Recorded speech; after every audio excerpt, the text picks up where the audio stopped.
Hello creatives, and welcome to episode 7 of the Tailored Wellness. And today, I'm going to talk to you a bit about the 4 blocks that generally stop us from moving forward.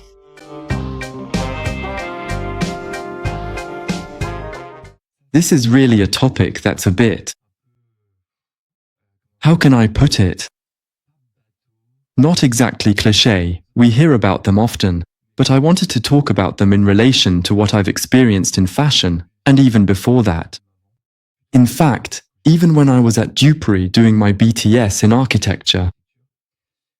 But these are things that, I think, go beyond just that. And I think the first thing that blocks me today, when I want to be creative, is the financial burden. It's this, but it's a taboo subject. Generally, you're not supposed to talk about money as a creator, you're not supposed to say these things. No, at some point, you have to be comfortable with finances, you have to talk business, so that means talking about money. The fear of not having enough is something that can freeze me up and make me wonder how I'm going to pay the bills. It's not a question of money not coming in, it's more a question of cash flow, but I also think it's more of an internal feeling and a projection rather than reality. Because it's been 5 years since I created Stephen Posoro, and in 5 years, I've always found solutions to be able to keep going. So, in reality, there's been zero problem, but the financial burden can be something, but for me, it's about myself. When I tell myself I want to do a project or a photo, shoot, an editorial, and so on, straight away, I think, oh no, but there's no cash flow right now, so we won't do it. Instead of finding ways, and so on, getting into creativity, then asking the right questions, for me, that's what tends to freeze me up a bit. It's really the first thing where I say to myself, how do we do it? I know other people are fine with it, but for me, honestly, I think that's the first thing that comes to mind. There was, of course, imposter syndrome, the question of legitimacy, creative anxiety, which is actually different from writer's block, and I had started, as a result, to talk about it with one of my friends, and I'll start with imposter syndrome. Imposter syndrome is a situation where you don't feel capable of carrying things out. Because sometimes it can be too easy for us. So we think, right, I'm doing this for someone or for a service, or whatever. And then we get this feeling of, oh well, that was easy for me, then. So, I don't deserve the amount I charged. That's the first kind of scenario. The second one, often, is when someone offers us or suggests a service, or makes a request, and we think, oh no, not me, I don't have the skills. Even though, on paper, you do have them, and it's just a lack of experience that's making you doubt yourself, isn't it? Or sometimes, it's a fear of not living up to the client's expectations. That's really the key issue, and it can also show up in other ways. Like procrastination, for example. Sometimes we procrastinate over something because, myself included, I'll wait until the last minute to do something because, or I don't want to face it, or because I don't feel very comfortable with the topic, so I try to put it aside. Whereas actually, if I look into it quickly, I'll realize, oh yes, actually, it's fine, I can do this. But since sometimes, often, if it's the first time, it can be scary. But the point is to understand that we have the abilities and resources, even if we haven't done those things yet. So it's as if it's about having the energy, even before you've acted, but you already have the energy, resources, and skills. That's really the first topic. And I've even seen it sometimes with my students, because I've taught, for example, 3D, where I notice this. People who also downplay what they do. No, it only took me 3. It wasn't anything crazy. Once you know how, you just need to be comfortable with it. You also need to know how to congratulate yourself when it's deserved. It's really important to recognize your victories. And I think it helps build self-esteem. I also think that learning to value your work and your skills helps to fight imposter syndrome a bit. Something that's linked to imposter syndrome is the question of legitimacy. And what's quite funny is that the question of legitimacy also brings up fears. For example, the fear of success. We often think we're more afraid of failing. We say, yeah, I'm afraid of failing, and so on. So, I don't do it. Yes, but if you don't try, you can't succeed. Because you're not taking the risk of failing. And what's really funny is that, when you look at it the other way round, it's, why am I afraid of succeeding? What am I afraid of losing by succeeding? What does it mean to succeed? What is it like to be on the other side of success? What will my life be like? How will others see me? My friends, will I still fit in there? If I'm successful and I've made it financially or whatever, will people all want a piece of me? Will my relationships change? Will I attract people with bad intentions? All these questions are there, unconsciously. And it's interesting, sometimes, to dig a little deeper. Is it that I'm afraid of failing, or am I actually afraid of succeeding? So then, if this success brings about imposter syndrome again, like, in the end, I'm just an ordinary person, and so on. But there you go, I've made it. And so, there's this fear that someone will discover your true self, but you've succeeded. So, there's no need to question whether you deserve your place in that success. Unless, of course, you're being dishonest. That's your problem, not mine. That's not my story. But there you go, there's this question of wanting to feel legitimate. For example, in my case today, as I mentioned in another episode, I practice Reiki. Do I feel legitimate? And ready? That's more the point. Do I feel legitimate in doing it? I could say yes, because I've got the diplomas, the training, and so on. Do I feel ready to do it? Not really. Am I challenging myself to be ready to do it and to feel legitimate? Yes, that's in progress. But sometimes, it's a matter of how we manage to overcome these questions. It's also, I don't know, for example, you take part in competitions and awards. Do you feel you deserve to have it?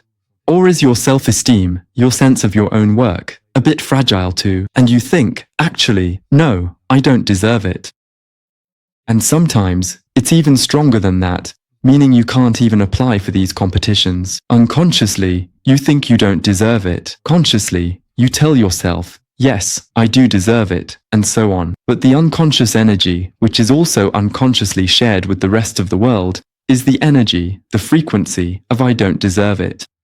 So, I'm not going to attract these good things to myself. So here, I'm getting a bit into spiritual stuff, the law of attraction and all that, but it's really to get you into the mindset of why it's important to feel legitimate. And if you don't feel legitimate, or you're stuck in imposter syndrome, work on it. It's really important. I'm thinking right now of people I know a bit, who've made a success of their careers, and even after years and years, they still don't feel legitimate or not necessarily legitimate, but rather, they still have imposter syndrome.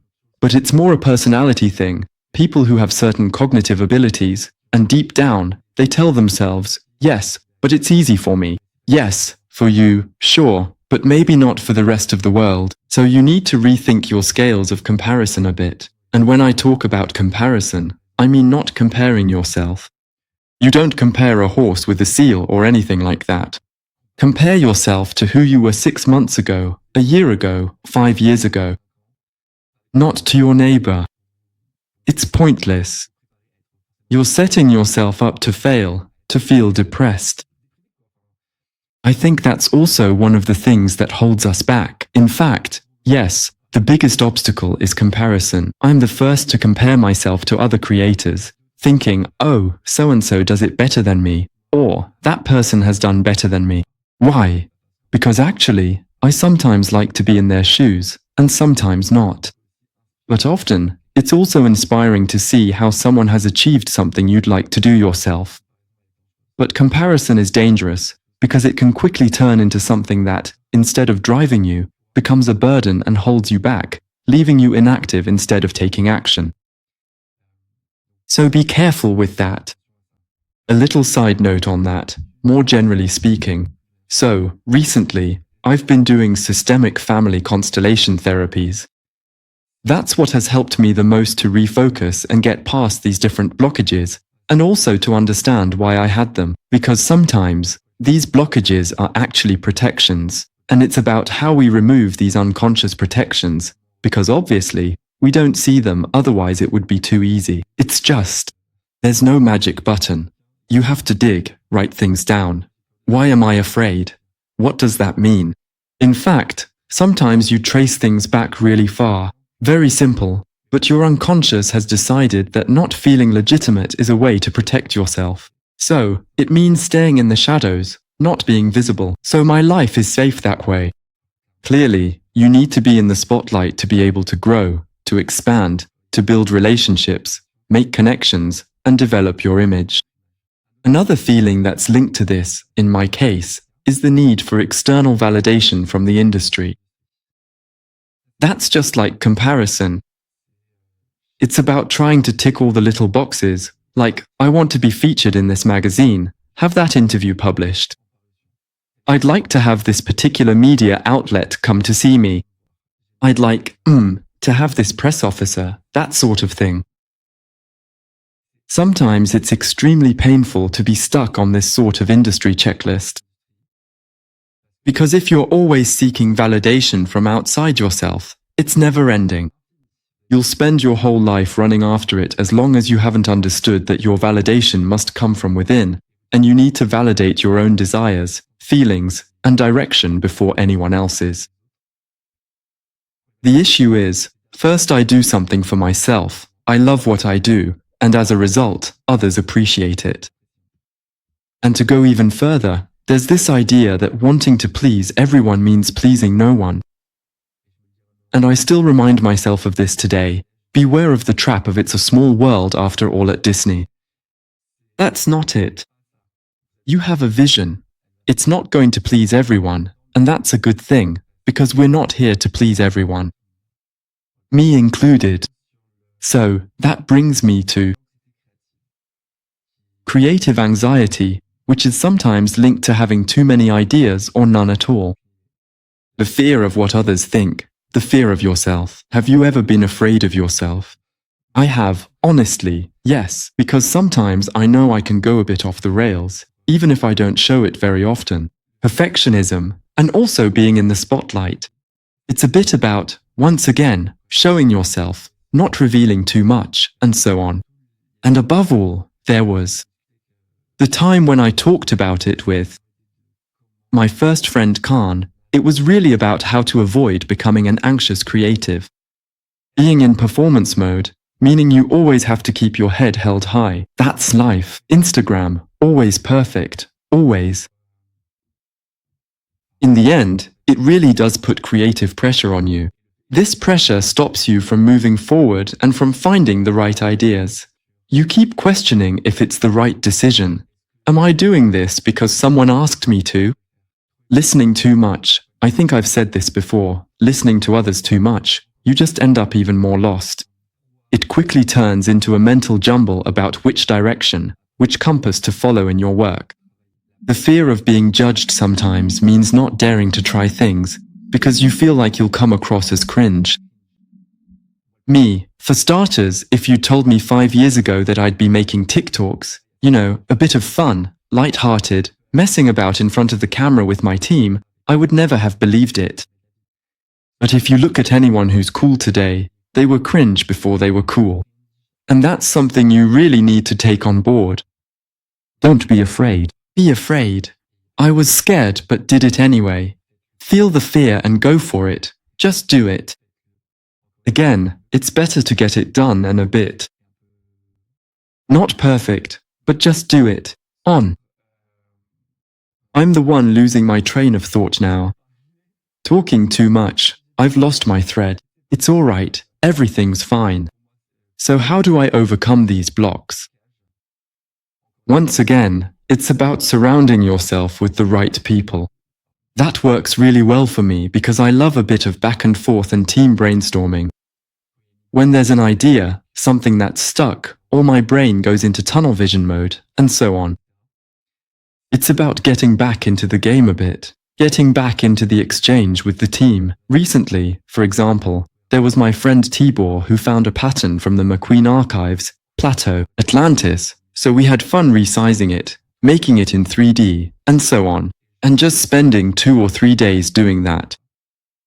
Well, I sort of cut myself off from social media. I put myself in a bubble and the enjoyment came back.